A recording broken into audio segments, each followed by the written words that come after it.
Welcome to the masterclass on delivering a great taster session. In this course, we're going to go through how to reduce the number of no-shows.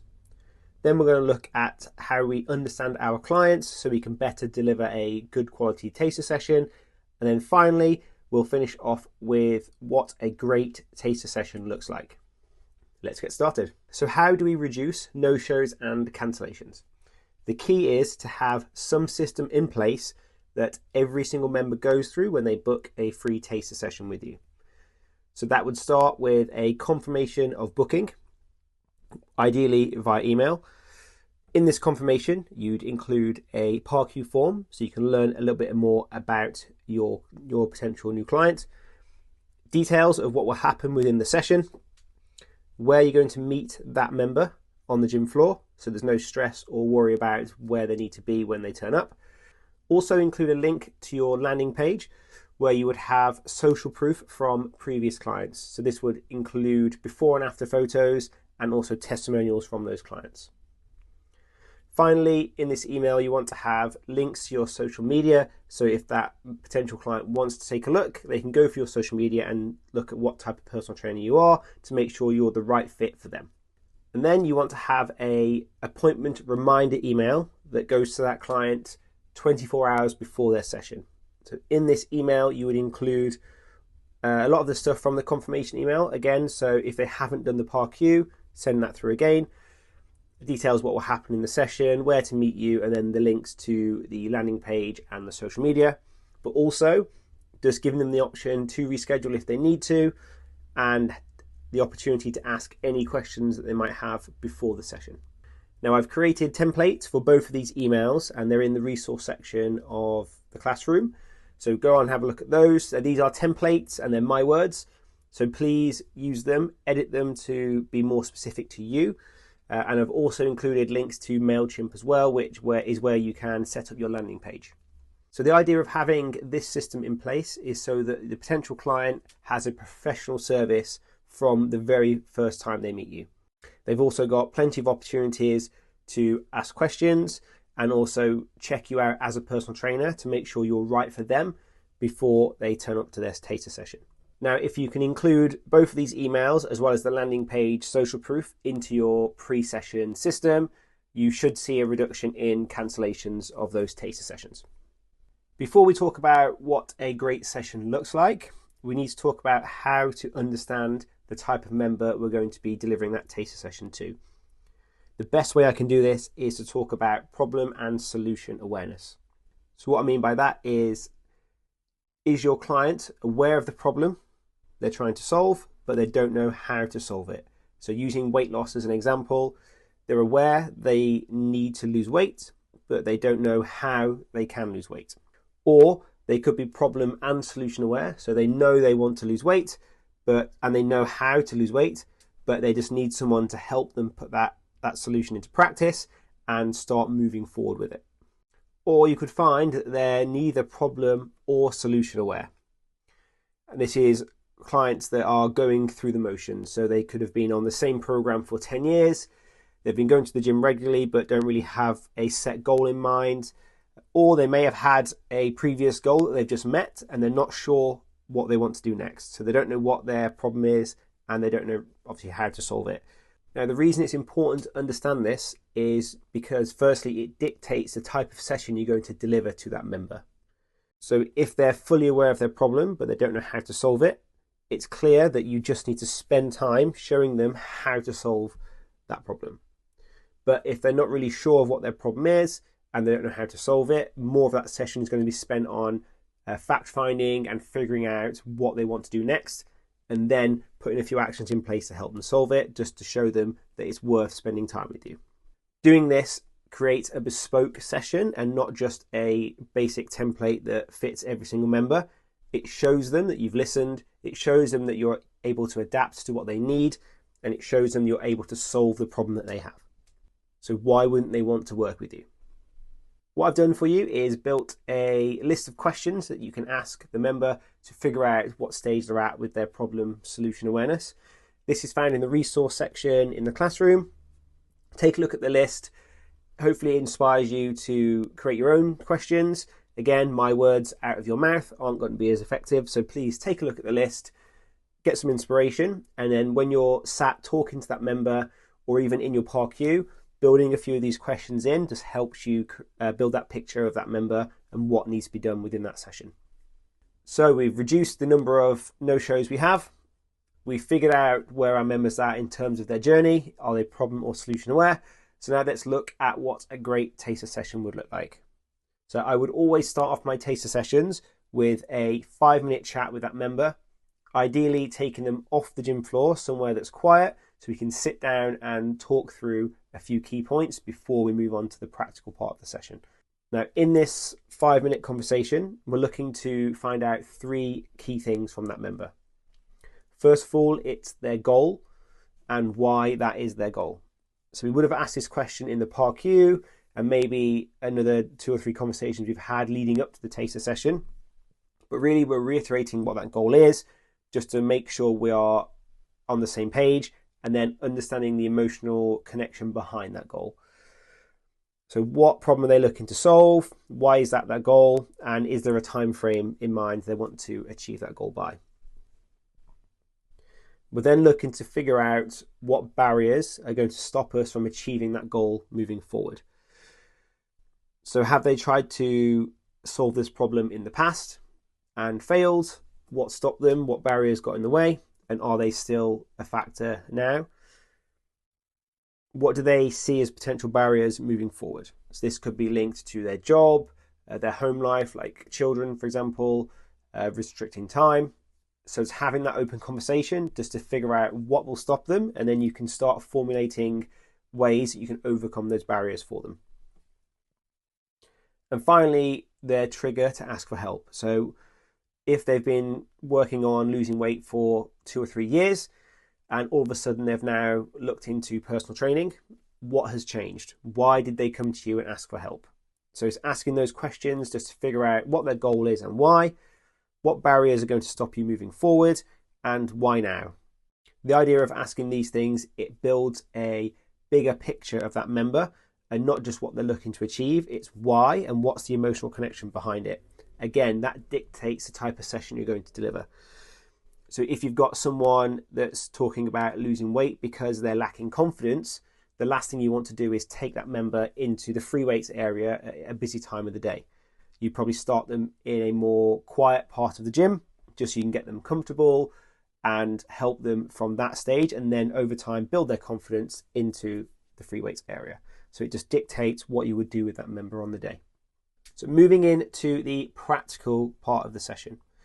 So the first thing we need to think about is that every taster session will be different. So like I said in the problem solution awareness section, depending on what their problem is, will dictate what type of session you're going to deliver, where you deliver it.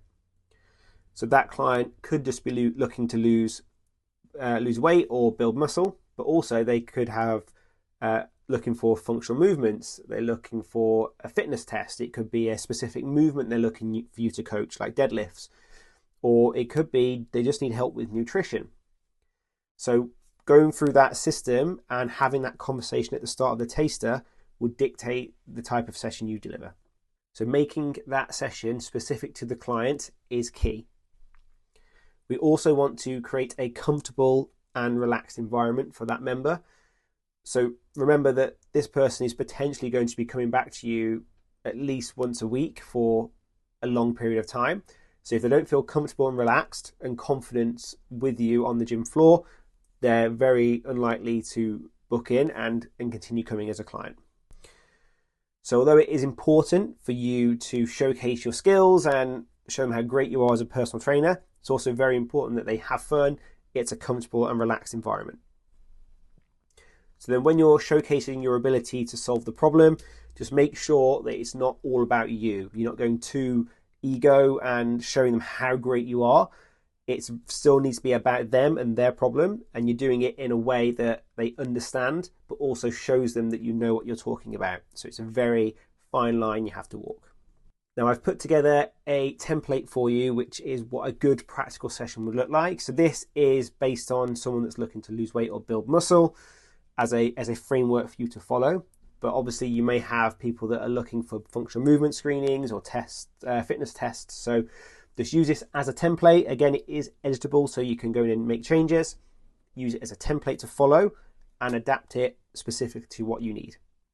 I also thought it'd be important to put in a do's and don'ts section into this course, just so we can recap on the things that you should do that will probably seem obvious, and also you shouldn't do. It's just worth mentioning it just in case you weren't aware. So first, let's run through the things you should do. Is be on time. I know, again, it sounds basic, but being on time is very important because we're delivering a professional service here, and this is the first time they're going to experience our service. So being on time is very important. Also being presentable, so uniform, name badge if you have one, and just clean and well kept. Be prepared. So those PARQ forms you've got at the start, the conversations you've had leading up to the session, you're prepared for that taster session and you have an idea of what that session is going to look like and you know what the member needs. Balance out fun, education, and the challenge. Like I said before, it's important that the member understands that you know what you're doing, they understand that you know how to solve their problem, but also you've made it fun and educational, and you haven't tried to make them throw up by making it super challenging. So that's, again, looking for that sweet spot where they've had a good time, they've learned something new, they understand you as a PT, and they understand that you know how to solve their problem. So there's no reason why they shouldn't sign up to you as a client. And finally, lean into what they enjoy. So if you know traditionally they like weight training, build that into the taster session so they enjoy it more. Even if you don't agree with the type of training they're currently doing, that doesn't matter. Build it into the taster session, adapt, make it relevant for them. And then when they sign up with you as a client, over time, their type of training will change to what you need them to be anyway. So just lean into what they enjoy and just adapt. So what you shouldn't do in a session. First of all, do not get distracted.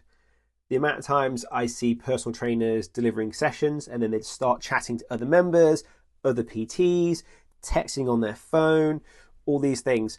Focus on that member and do not get distracted. It's all about them. Don't make it about you. I've already said this once. Your ego needs to stay at the door. Don't spend the whole session talking about how great you are, about your life, about everything that you do. It's important that they understand you as a person and know what you do, but don't make the whole session about how great you are. Make it about them. Focus on the member. Don't make it overly challenging. So the amount of times I speak to personal trainers and they brag about how they did a taster session and that member ended up throwing up and it was a great session. They've never worked so hard in their life, but then that member goes away and never comes back. So making it too challenging can be detrimental to that session. You want to hit that point where they've had a good time, they've worked harder than they normally would do in their own session, but it's not so difficult that they're scared about coming back and spending more time with you. And also, do not belittle their current actions. So this goes back to leaning into what they enjoy.